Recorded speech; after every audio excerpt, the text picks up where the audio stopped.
Boa tarde, pessoal. Então, eu estou aqui hoje, meu nome é Leila Pio, sou da Universidade Federal de Lavras, e estou aqui hoje como moderadora da palestra do pesquisador Wander Rocha Lacerda. Vou fazer a apresentação dele, vocês me permitem ler, porque é um currículo extenso, tá? Então, ele está em doutorado em andamento no programa de pós-graduação em agronomia e horticultura da Faculdade de Ciências Agronômicas da Universidade Estadual Paulista Júlio de Mesquita Filho, Unesp, campus Botucatu, São Paulo, e mestrado concluído por esse mesmo programa, especialização lato sensu em andamento, em processos didáticos pedagógicos para o curso da modalidade à distância, e é também professor facilitador na Universidade Virtual do Estado de São Paulo, Univest, engenheiro agrônomo formado pela Universidade Federal de Minas Gerais, UFMG, Campus Montes Claros, Instituto de Ciências Agrárias, né, foi bolsista no intercâmbio acadêmico internacional da Universidade Nacional de Assunção, Paraguai. É pesquisador e produtor rural da cultura da pitaia no norte de Minas. Já apresentou 8 palestras sobre pitaia nos últimos 2 anos, além de experiências nas áreas de propagação de plantas, bioquímica, pós-colheita de frutos e hortaliças. Bom, então, vou passar a palavra para o pesquisador Wander, para ele fazer as apresentações, e no final a gente volta com as perguntas.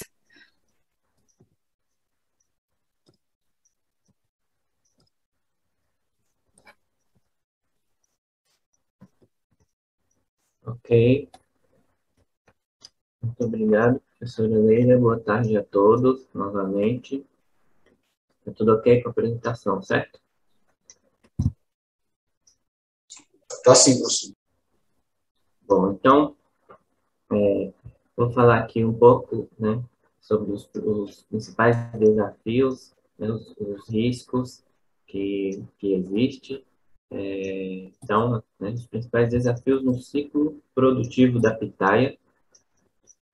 Então, para a gente fazer um levantamento sobre esses principais desafios, nada melhor do que a gente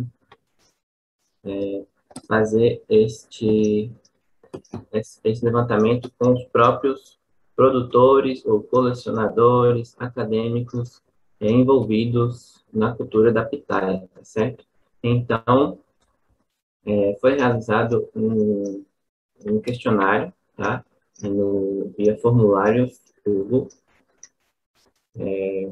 com algumas perguntas. Não era um questionário muito extenso, para ficar mais fácil, mais objetivo para os entrevistados virtuais responderem, certo? Então, o nosso objetivo foi identificar e quantificar os principais problemas, desafios do setor produtivo da pitaia, para a gente ter isso em mente, né, concreto, para assim a gente continuar, né, buscando as soluções para esses principais desafios, uma vez que é uma cultura relativamente nova, comparada a outras culturas, e que necessita de muitas pesquisas. É claro que até mesmo as culturas tradicionais, né, como banana, uva, todas, né, necessitam constantemente de pesquisas, né, que a gente quer sempre ter uma produção melhor, mais produtiva, sustentável, e com a pitaia mais intensamente ainda por ser uma cultura nova e que carece ainda de muitas informações, né?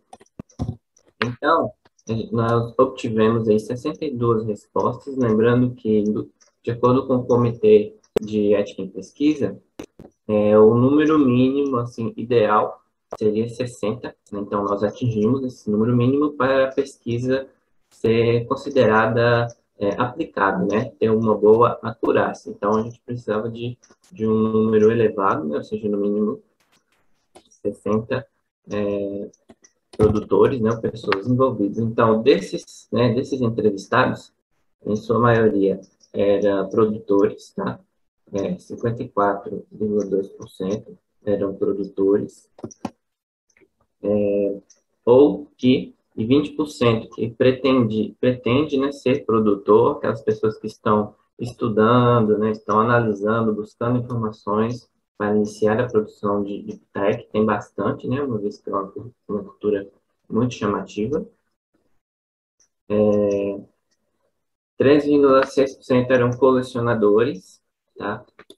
E 22% de estudantes e 13% eram pesquisadores, né? Cultura da pitaia. Então, aqui está, foi perguntado, né, o município e estado dos entrevistados. A gente teve respostas de produtores de todo o Brasil, de norte a sul do Brasil, de diversos municípios diferentes, estados, quase todos os estados do Brasil. Então, foi uma amostragem muito boa, certo? E foi perguntado o tamanho da área do pitaia plantado ou a ser implantado desses entrevistados. Então, havia pessoas com, né, pequenas áreas, quintal, cultura familiar, cerca de 0,01 hectare, até produtores com 7 hectares. E a média, né, eu fiz a média de todo esse levantamento, e foi de 1,01 hectares, né? Ou seja, uma média de 1 hectare por produtor. Que é uma área já bem interessante, né? Dá para produzir bastante pitaia. Possui que quantidade de plantas de pitaia? Então, havia produtores com poucas plantas, né? Como mencionei, em nível de agricultura familiar, pessoas com 20, 30 plantas, até produtor com 8.000 plantas, né? Sabemos que no Brasil já existe produtores de maior número de plantas, né? No Pará mesmo tem produtores com 10 a 15 mil mourões. Então, se você coloca duas ou três, multiplica por duas ou três plantas por hectare, né? Vai dar bastante plantas, né? 30, 40, 45 mil plantas. Então, cultiva quantas ou quais variedades de pitaia? Bom, de uma a mais de 100 variedades, tá bom? Isso de acordo com os colecionadores, né, que contém bastantes variedades. Todos cultivam pelo menos uma variedade de polpa vermelha, né, vermelho ou roxo. Então, sabemos que a pitaia vermelha, né, tem grande demanda aí no mercado do consumidor, por ser mais chamativa, né, mais bonita, tem mais compostos, né, antioxidantes, bioativos, as betalaínas, né, que é o pigmento composto nitrogenado que proporciona a cor vermelha da pitaia. 39 dos entrevistados cultivam pelo menos uma variedade de polpa branca e 33 cultivam pelo menos uma variedade de casca amarela, né, seja a amarela colombiana, a amarela da loura do Equador ou Golden de Israel. Então, a gente observou que há uma alta diversificação de variedades, né? Havia diversas variedades aí que os produtores estão cultivando, certo? Então, já objetivando aqui, né, direcionado ao tema da pesquisa, então a gente perguntou quais os maiores desafios para iniciar o cultivo da pitaia. Então, vocês podem observar aí que alto custo na implantação e a falta de assistência técnica e informações foi os que lideraram, né, esse ranking. Lembrando aqui que vocês poderiam responder marcando mais de uma opção, tá certo? Então, o alto custo na implantação, né, da pitaia, que é bem alto, né, devido ao alto preço das mudas, ao sistema de condução, né, como foi mencionado em palestras anteriores, né, cada mourão custa em média, né, claro, depende da região. Se for mourão de cimento, né, que é o mais recomendado, que dura por mais tempo, em torno aí de 40, 45 reais, né, claro, depende da região, dos materiais, enfim. Então, a falta de assistência técnica, né, de informações, por isso a importância também deste evento, né, da gente estar divulgando aqui o máximo de conhecimento que a gente possui, né, até o momento, uma vez que essas informações sobre pitaia vem crescendo exponencialmente nos últimos anos, né, o número de pesquisas científicas vem crescendo bastante para a gente tentar suprir toda essa demanda de informações. E também, outro que chamou a atenção foi a escolha das variedades, né? Essa é a pergunta que os espanhóis costumam brincar, né? O pessoal da Espanha costuma brincar que essa pergunta de US$ 1 milhão, né? Ou euros, né? Porque nas redes sociais e no Facebook é o que mais aparece, né? Que variedade é essa? Eu mesmo já visitei uma área de mais ou menos 1 hectare de um produtor em Minas, região ali próximo ao sul de Minas, que ele achava que cultivava uma variedade, né? E porque ele comprou com esse nome, né? Quando eu fui lá e observei o pomar, não era a variedade que ele estava achando que era, entendeu? Era uma de polpa vermelha, mas não era a que ele estava achando que era. Porque isso há bastante confusão ainda, né? Quanto a isso, a gente precisa ainda de bastantes normas, né, leis, para que isso seja padronizado. E também houve que alguns responderam com a falta de mão de obra, né, que no campo, às vezes, com o êxodo rural, né, muitas pessoas na cidade, às vezes falta mão de obra no campo, lá na minha região mesmo, para meu Pitaia, às vezes a gente sofre com isso, né, quase não é difícil conseguir alguém para trabalhar, uma vez que eu estudo aqui e meus pais que administram o pomar lá no norte de Minas, da minha família. Então, como não é a atividade principal deles, a gente tem que, às vezes, precisa de mão de obra e, às vezes, não é muito fácil encontrar. Também, né, identificação das mudas e escolha das variedades, né, que praticamente é a mesma semelhança. E, de acordo a isso também, em relação às mudas, né, a falta de viveiros certificados, né, registrados no Renasem. Eu não sei informar a quantidade exata, mas até onde eu sei, acho que tem só uns 2 ou 3 viveiros registrados no Brasil e que se concentram lá no sul do Brasil, né? Então, a gente precisa muito disso, né? De ter produtores com viveiros registrados para, para os produtores consumir, adquirirem mudas de qualidade, né, com todas as normas técnicas, mudas sadias, uma vez que com essa venda de mudas, né, para lá e para cá e para lá, no Brasil inteiro aí, né, vindo de exterior também, acaba que há uma grande disseminação de doenças, né, pessoal? Então, isso acaba sendo um problema. Então, se fossem mudas já certificadas, né, com sanidade, a gente não, talvez diminuiria aí o problema de doenças, né? Os principais desafios no manejo da pitaia. Então, a falta de assistência técnica, né, em toda a fase, né, tecnológica da pitaia, isso ainda é um grande problema. Já conversei com diversos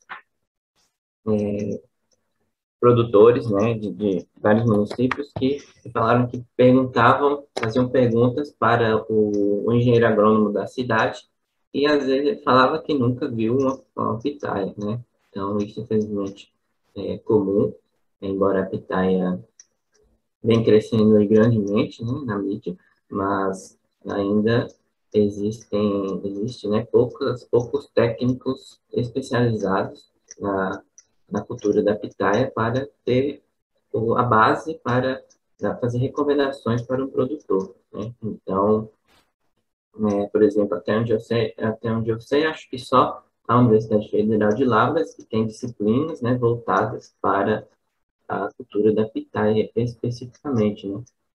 Então, a gente precisa difundir isso mais no Brasil, porque a gente quer que a pitaia se torne uma cultura tradicional na mesa dos brasileiros, né? E não só os brasileiros de alto poder aquisitivo, mas de todos os brasileiros, né?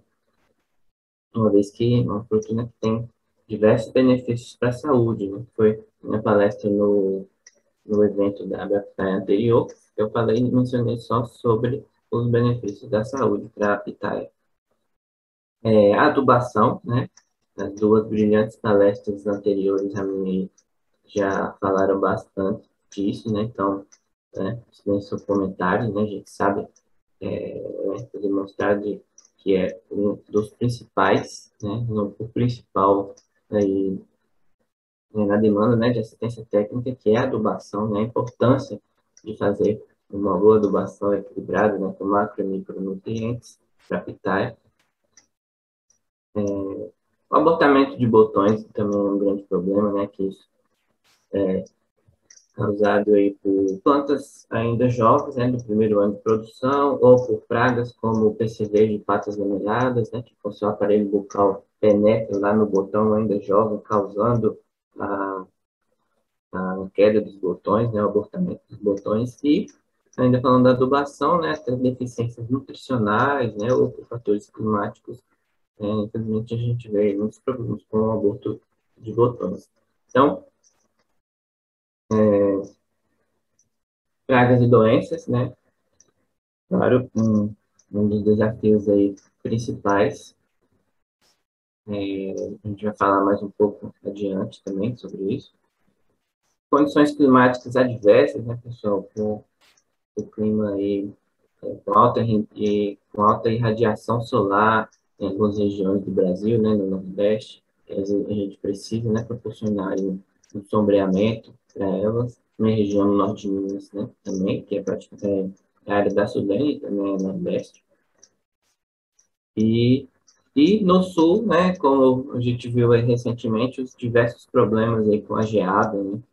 Então, teve aí vários produtores, né, que marcaram as condições climáticas adversas como um dos principais desafios no manejo da pitaia.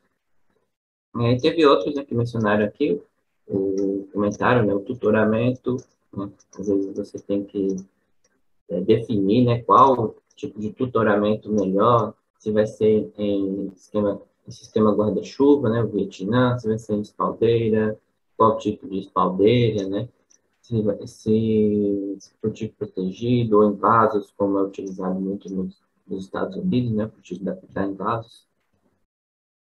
E o ataque da abelha preta, né, o Irapuá, né, a gente falar um pouco mais do frente também, um problema aí nacional, né, vários todo o canto do Brasil, e o preço dos adubos, né? Dos insumos em geral, né? O preço aí está bastante alto, né? Com essa alta inflação aí, e isso aí acaba a gente voltando aqui na outra pergunta, né? Que é o alto custo no investimento inicial, né? Daí também é um grande desafio, e precisamos fazer um bom planejamento, né? E com tranquilidade para a gente não ter prejuízos futuros, né? Fazer um bom sistema, um bom tutoramento, um bom projeto, porque como é um alto investimento, né, pessoal? Então é complicado depois se deparar com o prejuízo, né? Então, por isso é muito importante o planejamento desde antes do plantio, planejar até a comercialização, né?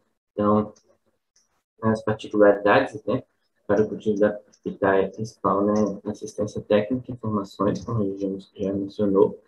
Não há agroquímicos, né, produtos registrados para a pitaia, uma vez que para registrar um produto, precisa ser passado pela Anvisa para verificar se causa danos à saúde humana, né, pelo IBAMA para verificar se causa problemas ao meio ambiente, né, e assim ser liberado, e a questão agronômica, né, que é feita no Ministério da Agricultura para verificar se aquele produto realmente tem a eficiência para,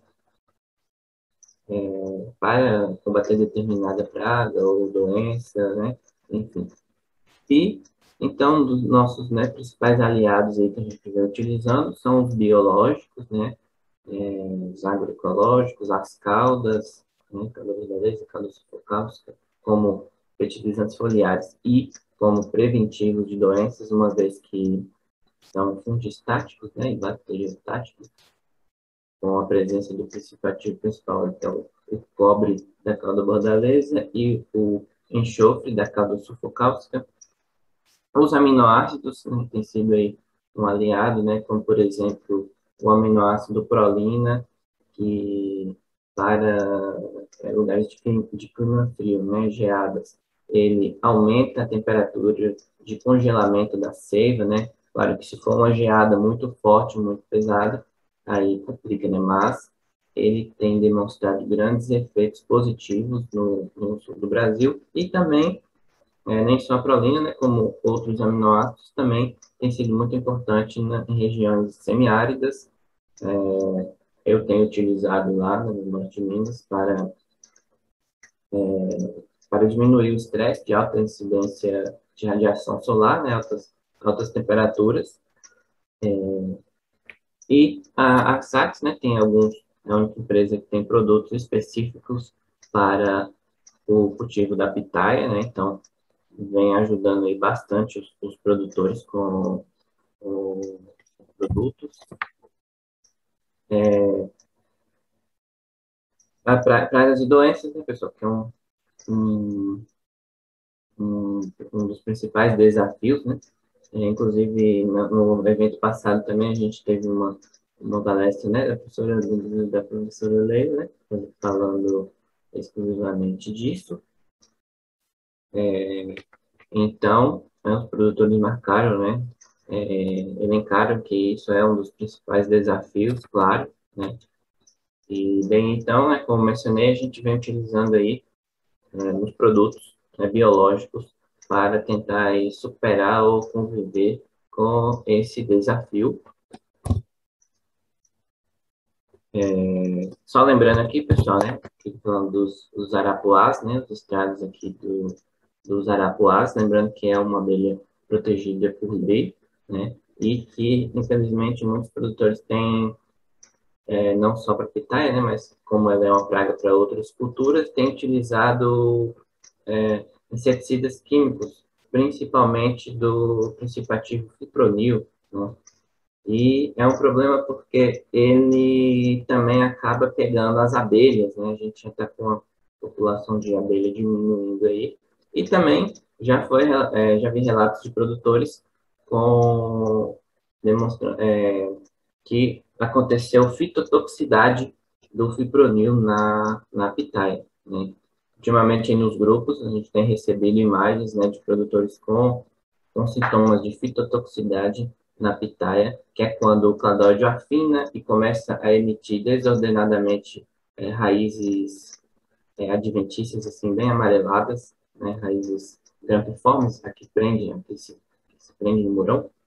Então, acaba tendo esse problema que atrasa o crescimento da pitaia devido a essa toxicidade. Então, deve-se fazer, né, um controle sustentável com bananeiras ao redor do pitaial, né, uma vez que os arapuás vão para a bananeira e não vão para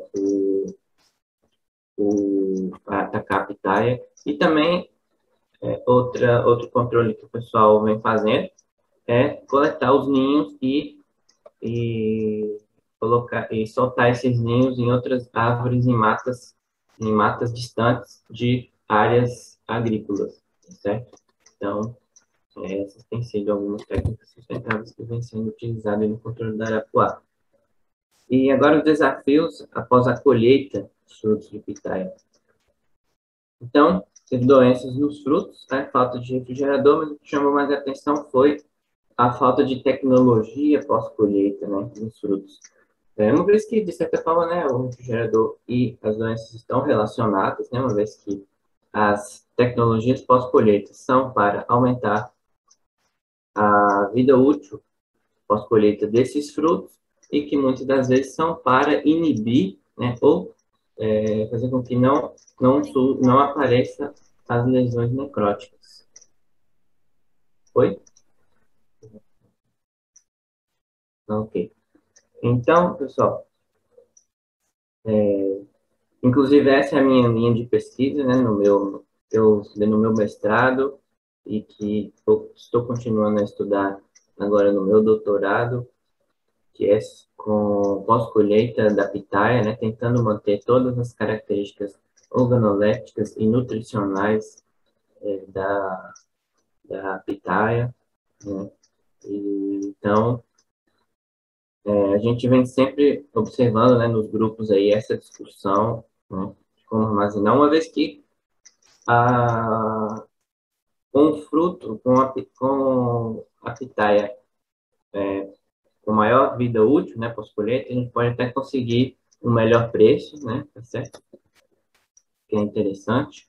E então, alguns produtores até comentaram, né, que está entre aspas aqui, mercado consumidor pouco desenvolvido na cidade e entornos, ou seja, precisa de marketing, né, e ainda não, havia alguns produtores que ainda não estavam produzindo, né, pois muitos estavam na expectativa, né, estudando para iniciar a produção.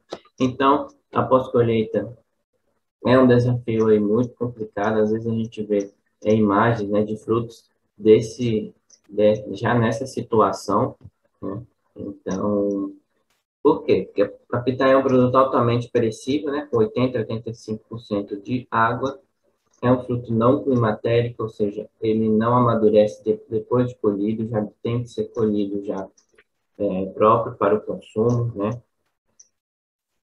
Então, tem que ter um armazenamento bem adequado, com temperatura e pode variar, né, de acordo com a variedade, mas em torno aí de 6, 8 graus, né? Não pode congelar, né, uma vez que depois que a gente descongela a pitaia, ela tem a desestruturação celular, quebra dos vacúolos, e ela praticamente se desmonta, né, após descongelar.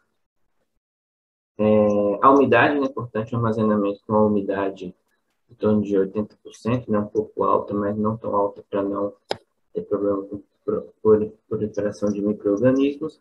Então, né, é importante aí ter os geladeiros, câmara fria, lembrando que pós-colheita não é só refrigerador, tá certo? Precisa desenvolver técnicas melhores, né, para a pós-colheita da pitaia. E outra opção é fazer subprodutos da pitaia, né, e para o processamento, e assim agrega valor e que, por exemplo, né, a desidratação, né, pitaia desidratada, ou fabricar diversos subprodutos, né, que você pode fazer da pitaia, sorvetes, geleias, enfim, né, como você pode observar, né, refrigerantes, sucos, né, chiclete, tudo isso é o que? Agregar valor aquele fruto que talvez não foi para venda para consumo in natura, eu destino ele para um processamento e assim eu agrego valor, né, e eu consigo vender esses produtos e obter um lucro até acima do que foi do que seria, né, na venda para consumo in natura. Então, os desafios na comercialização, né, a falta de comprador, porém o que mais chamou a atenção aqui foi o que? A oscilação de preços, né? A gente sabe que no início da produção, né, final de outubro, novembro, a gente tem a expectativa deste ano ser um pouco mais cedo, né? Uma vez que já há alguns botões de pitaia saindo por aí, né? Isso estou falando, claro, na região sul e sudeste, né? Uma vez que lá na região do Pará e algumas regiões do Nordeste a época de produção é diferente, né? Então, no início da produção, o preço está lá em cima, né? Preço alto, bom para a venda, né, em novembro. Quando chega janeiro, fevereiro, esse preço cai, né, drasticamente. Então, essa oscilação de preços, às vezes, é complicado, né? Às vezes a gente não tem essa padronização. E outros desafios que os produtores elencaram também foi a baixa aceitação da fruta pelo consumidor, isso devido a frutos colhidos verdes, né? Ou variedades que não são tão aceitáveis, né? E o baixo preço, né, na venda para a comercialização, né, que se reflete também, claro, na oscilação do preço. Então, o principal desafio na comercialização, né, podemos elencar aqui, que é a oscilação dos preços. Então, acho que a gente precisa, né, de valorizar mais a pitaia e fazer com que, né, de alguma forma, né, esses preços não tenham essa oscilação. Isso vai muito de nós, produtores mesmo, porque muitos, às vezes, se desesperam, né, colocam o preço lá embaixo. Então, mas sei que é complicado, né? Então, tem que ter, antes de tudo, um ótimo planejamento, né? Já antes de plantar, como mencionei, já saber para onde, para quem a gente vai vender. Então, para a gente não ter esse problema depois, né? Então, alguns produtores aqui também elencaram, né? Muitos produtores apanham a fruta verde, né? Antes da hora correta de colheita. O fruto fica ruim para o consumo, né? Que isso se reflete aqui na baixa aceitação do fruto pelo consumidor. A logística, porque, por exemplo, o amigo José Ângelo, lá da Espanha, ele estava importando, né, algumas frutas aqui da América do Sul, uma vez que lá na Europa a produção lá agora está encerrando, né, a produção, e aqui vai iniciar, né, ao contrário. Porém, com essa logística de distância, né, de transportar os frutos por avião, acaba colhendo ela um pouco antes, e daí, o que é que reflete, né, em frutos com baixa aceitação, ainda sem sabor. Então, a logística às vezes é complicada, né? Então, se eu tenho o meu mercado consumidor próximo da minha produção, então acaba ficando mais fácil, né? Eu consigo oferecer uma fruta com a fase de maturação mais avançada, que é mais interessante, né? E aqui também tem produtores que comentaram, né? Que é produzir para o próprio consumo, que daí ele já colhe lá já na hora, né? Que vai consumir. Então, é outra história, né? Porque daí pode deixar a fruta amadurecer bem. Então, falando aqui, né, só para enfatizar na oscilação dos preços, né, vocês podem observar aqui que está R$ 98,00 o quilo, né, em novembro, aí depois vai abaixando um pouco, 54,90, R$ 9,90, né, já em janeiro, fevereiro, né, ou até mais baixo. E claro que isso também varia com cada supermercado, né? Cada mercado. Então, a oscilação dos preços é complicado. E também a baixa aceitação, né, dos frutos, né? A gente tem o problema aí da pitaia branca comum, que tem o centro gelatinoso, que é semelhante ao colapso interno da manga. Esse problema é ocasionado aí por incompatibilidade genética, né, do pólen, de pólens, ou por há relatos também que é por estresses, né, de alta radiação, mas é mais provável que seja mesmo apenas a questão da incompatibilidade genética que vem a ocasionar esse centro gelatinoso que não é agradável para consumir. É como se você tivesse congelado a polpa e descongelado depois, né? Fica todas, desestrutura, né, as células. Então, na formação do fruto, né, é importante, né, fazer a retirada do resto floral para não ter a possibilidade de haver alguma contaminação secundária que passe que transmita para o fruto, né. E aqui um trabalho da professora Leila, que é minha moderadora aqui, da Daniette, né, que foi inventada dela, do grupo de pesquisa, né, da professora Leila, a Daniette Magalhães, fizeram um experimento avaliando aí o desenvolvimento do fruto após a ântese floral, né, após a abertura da flor. Então, aqui aos 28 dias, né, então foi realizado diversas avaliações fisicoquímicas ao longo desse desenvolvimento do fruto, e eles concluíram que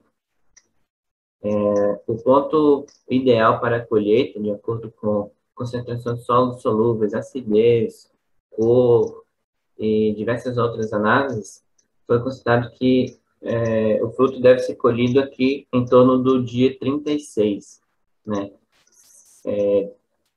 Se for considerando a cor, né? E também tem que considerar aí também a logística, certo?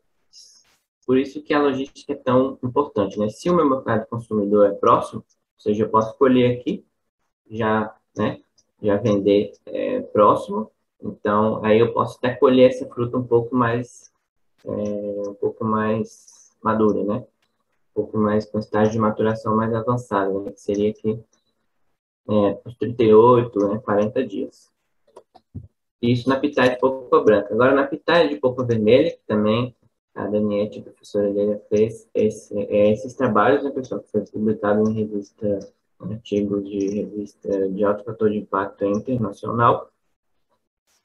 Vocês podem observar aqui que a concentração dos pigmentos, né, das betalaínas, enfim, os pigmentos que conferem a cor da pitaia, já começam a ser concentrados aqui, a ser biossintetizados aqui no dia 30, né, 32.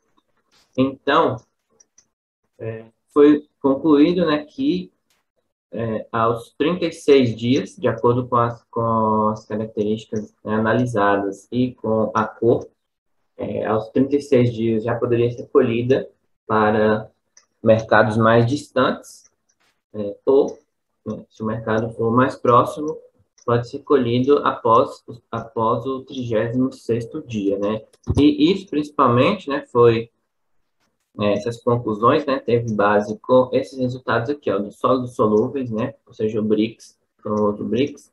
Você pode observar aqui com essa linha azul, ó, no dia 16, o BRICS 16, né, que foi atingido lá aos 38 dias após a abertura da flor, tá certo? Depois já quase meio que estabilizou. Então, vocês podem observar aí, então, que ao 36º dia, né, depois do 36º dia ainda aumentou um pouquinho de BRICS, porém não tanta diferença significativa, mas de acordo com as características, né, da cor, já poderia ser colhido, né, para mercado distante, ou o mercado próximo aqui ao 38º dia, né, já seria interessante. Então, é importante também, além dos BRICS, né, pessoal, a gente verificar também a acidez, né, como estava a acidez desse fruto. Aos 36 dias após a abertura da flor, né, a acidez estava aqui em torno de quase 0,40%, e após os 38 dias meio que estabilizou. Então, é importante, né, esse balanço, né, essa relação acidez e BRICS, né, que a gente chama de ratio, ou de maturação. Então, foi constatado aí, né, que o interessante é colher essa fruta. É só para mostrar para vocês, né, que o porquê que deve se colher o fruto, né, no tempo ideal para a colheita.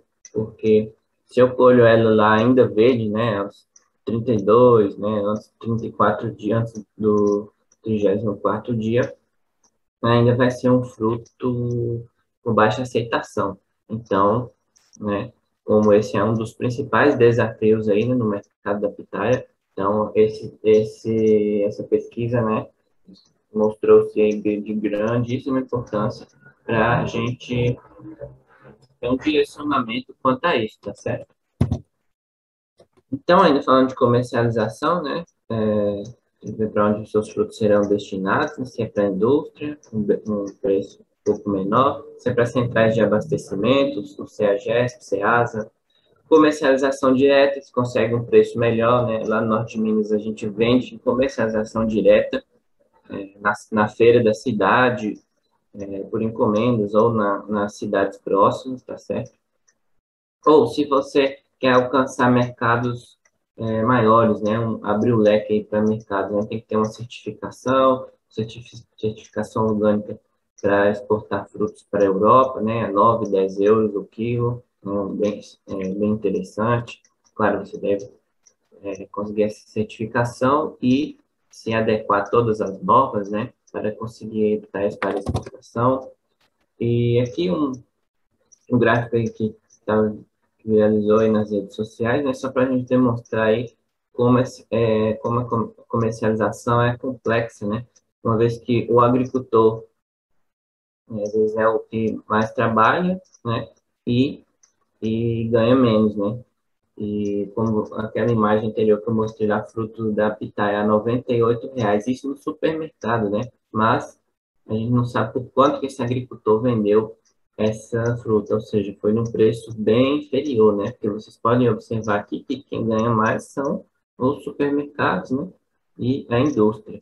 Então, né, a gente precisa aí de mudanças aí, né? Nessa política aí financeira para melhorar essa questão da comercialização. Então, precisamos, né, preocupar em produzir frutos de qualidade, né, ter uma programação e contato com os compradores desde já, né, e, se possível, evitar atravessadores, porque, né, como mostrado no gráfico anterior, né, os atravessadores menos trabalham, mais ganham, então, o produtor valorizar o seu produto, ele precisa, né, de ser interessante, né, uma venda direta, né, vender diretamente ao consumidor através de feiras e preocupar muito com o marketing, pessoal, né, nas suas cidades vocês podem estar fazendo esse trabalho, fazer um banner, outdoor, aí na rádio FM, é,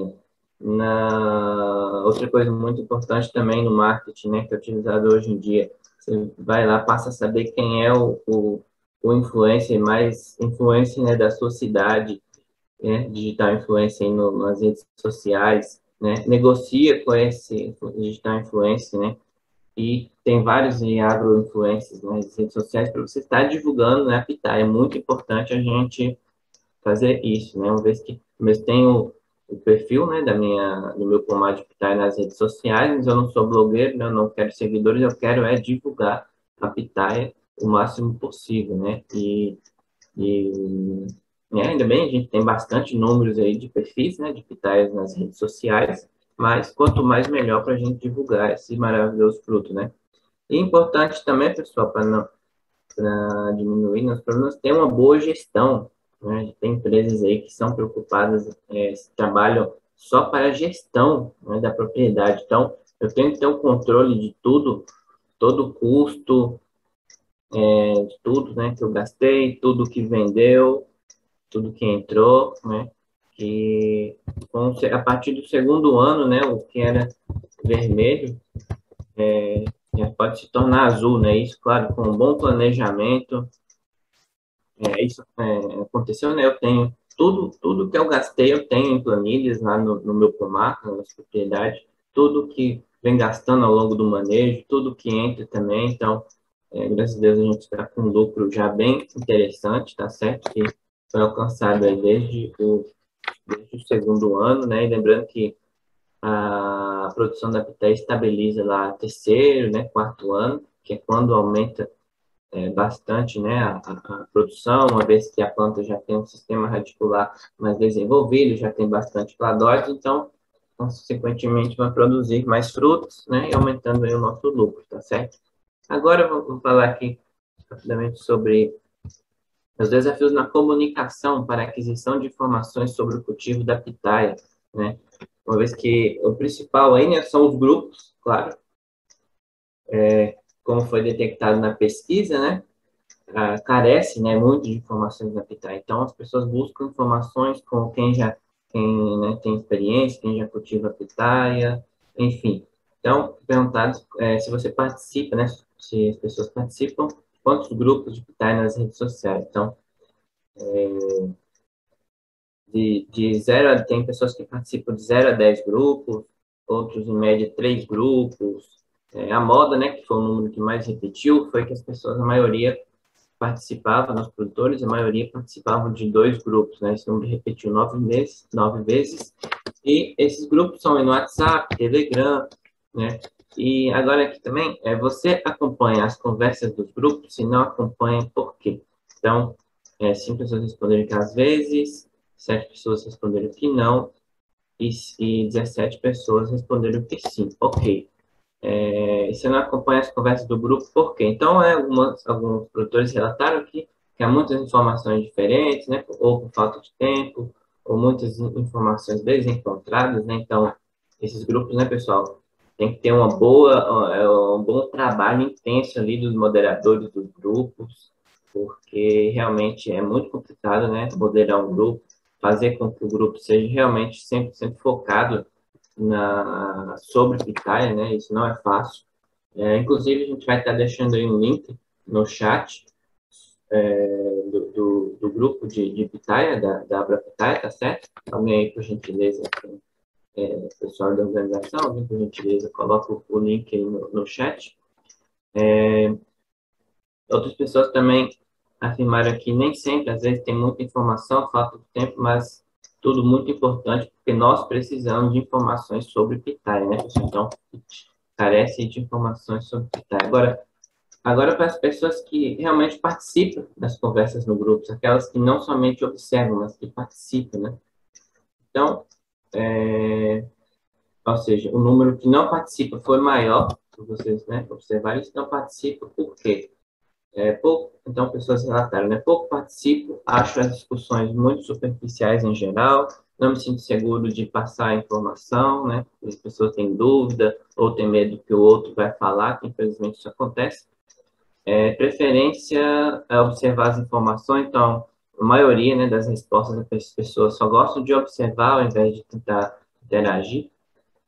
E participo pouco, no momento tenho muito a aprender, pouco a ensinar, ok. Então, o que me chamou a atenção foi a quantidade de pessoas que acompanham e que participam, né? Então, as pessoas que acompanham é bastante, porém, as que não participam são maiores, então as pessoas às vezes só vão observando as mensagens, né, e às vezes tem medo de interagir, né, nas conversas. Então, para interagir no grupo, né, foi feita uma pergunta, você já se sentiu desconfortável ou teve alguma decepção? Então, a maioria falou que sim, né, pessoal? Então, a gente tem que ter muita empatia, né, aí nos grupos, para a gente ter uma boa convivência no grupo, uma vez que é uma fonte de informação para a gente, né?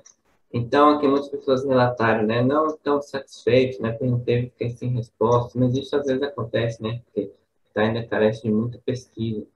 Teve gente que falou que é até atacado no Facebook por perfis falsos.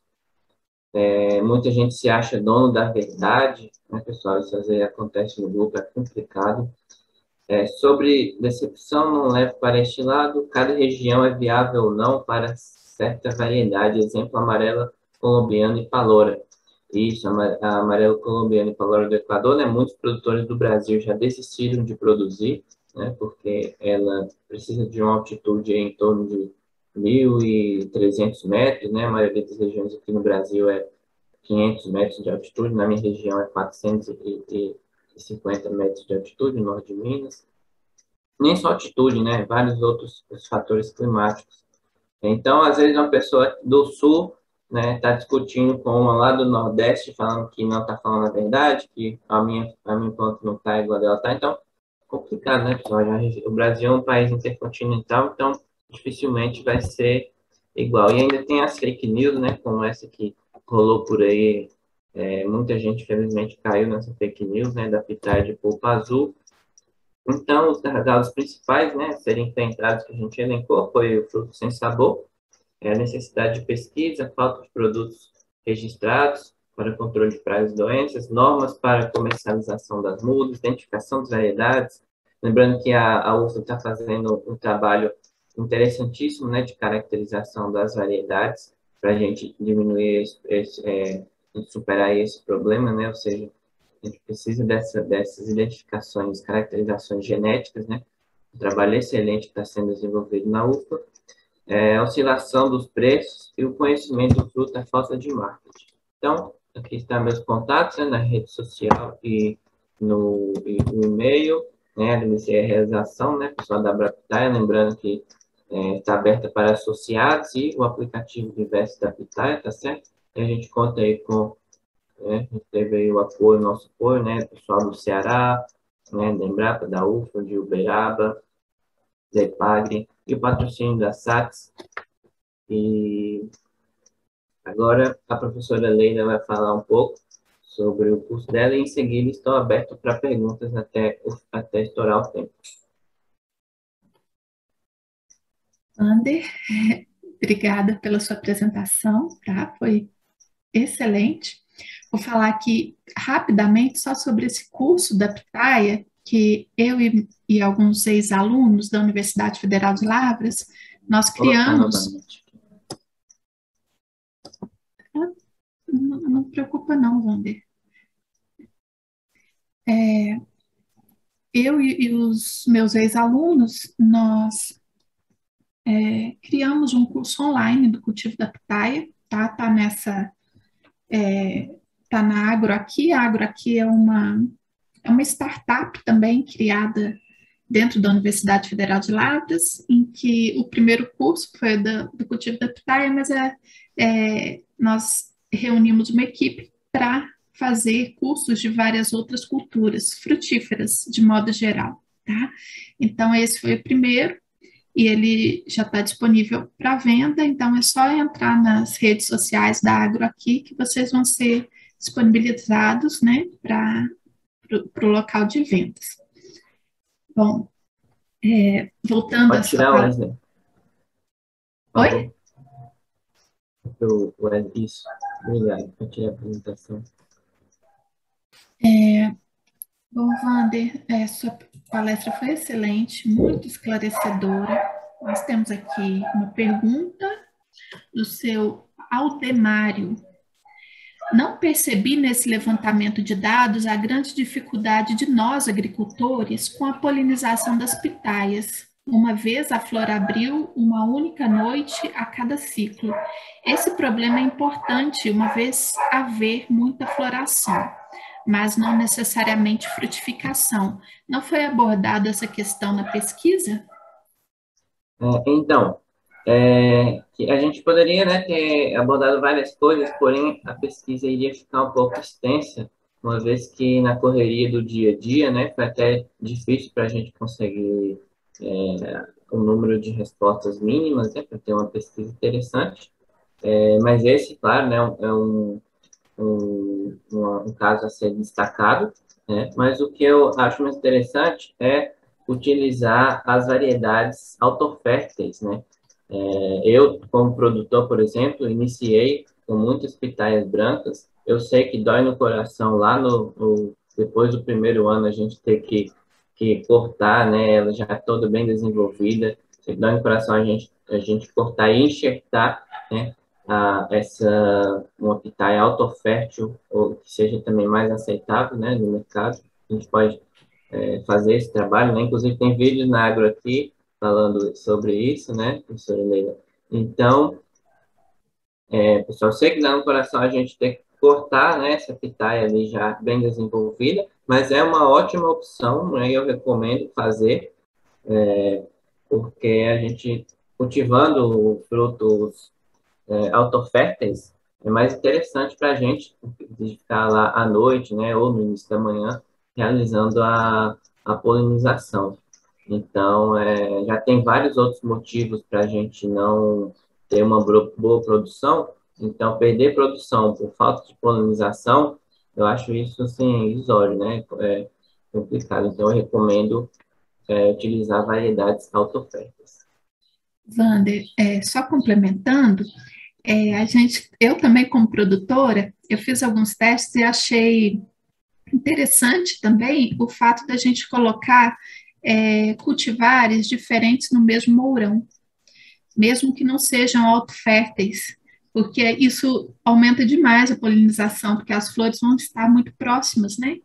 Então, eu gostei dessa alternativa de colocar uma de cada, normalmente uma branca e uma vermelha, no mesmo mourão. Isso melhora bastante a polinização sem que a gente tenha que ter o trabalho, né, de ir lá e fazer isso. Sim, sim. As minhas também são bem mescladas. São Sim, bem branca e vermelha, em grande maioria branca e vermelha do que misturado com a amarela. Ou também uma próxima da outra, né? Um morão próximo do outro, mas de variedades diferentes, né? Não só uma rua toda de uma variedade só, né? Mas de variedades diferentes, né? Isso é realmente muito interessante. é importante misturar, né? Isso. O Ricardo Martins, ele fez uma colocação aqui, ó. Pesquisas preliminares indicam que o centro gelatinoso tem uma relação com a genética do material, estresse ambiental, abiótico e deficiência de boro. A incompatibilidade do pólen foi descartada em alguns testes preliminares, inclusive já verificamos centro gelatinoso em variedades autoférteis, porém em um grau insignificante, o que reforça a não influência do próprio pólen. Quer discutir um pouquinho sobre isso, Wander? Então, isso já foi levantado, né, várias hipóteses, né? Então, seria interessante uma pesquisa voltada, né, para isso, né, especificamente, né, para a gente ter uma resposta certa, porque isso realmente divide bem opiniões, né? Mas, como eu mencionei, né, essa questão aí da genética, seguramente, né, é o fator responsável para esse problema. Justamente porque a branca comum, né, é a que a gente mais vê. Já vi também na roxa do Pará, acontece também de polpa vermelha. Já vi até na amarela colombiana, mas assim, muito raramente, mas a branca comum, ela realmente acontece demais, e eu também acredito que não seja polinização, mesmo porque há muito tempo atrás, quando eu tive a primeira planta de pitaia, só ela polinizava ela mesma, né? Era uma branca comum. E os frutos não saíam com só uma vez, né? Que saiu com o centro gelatinoso. Então, eu acredito também que a questão da polinização não seja o fator que está causando isso, mas essa questão genética, sim, né?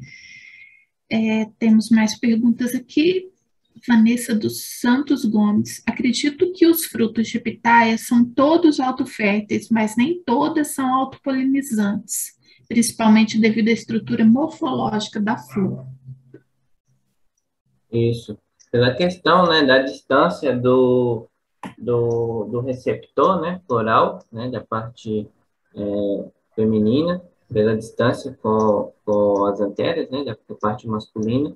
Então, às vezes, eles não conseguem, né, ter o contato, os dois, para ser realizada a polinização, né, natural, e assim gerar o fruto. Então, questão morfológica realmente botânica, né, realmente tem peso aí. Tem mais perguntas? Muitas perguntas? Não, aqui é só um comentário do senhor Ademário, de novo, que é muito interessante a questão dos hospitais diferentes e o mesmo Mourão, mas não tem mais perguntas. Então, a gente está também no final do tempo, Uhum. uma palestra.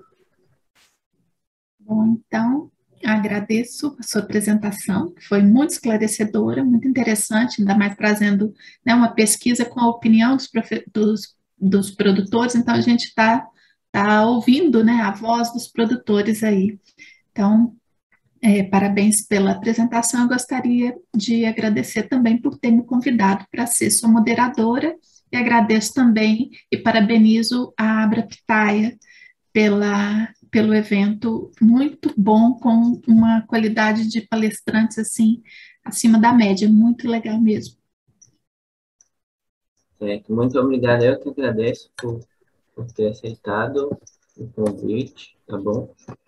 Agradeço muito, gosto muito, admiro muito o seu trabalho. E agora, pessoal, vamos ter um pequeno intervalo e aí a gente já entra com a próxima palestra. Esperar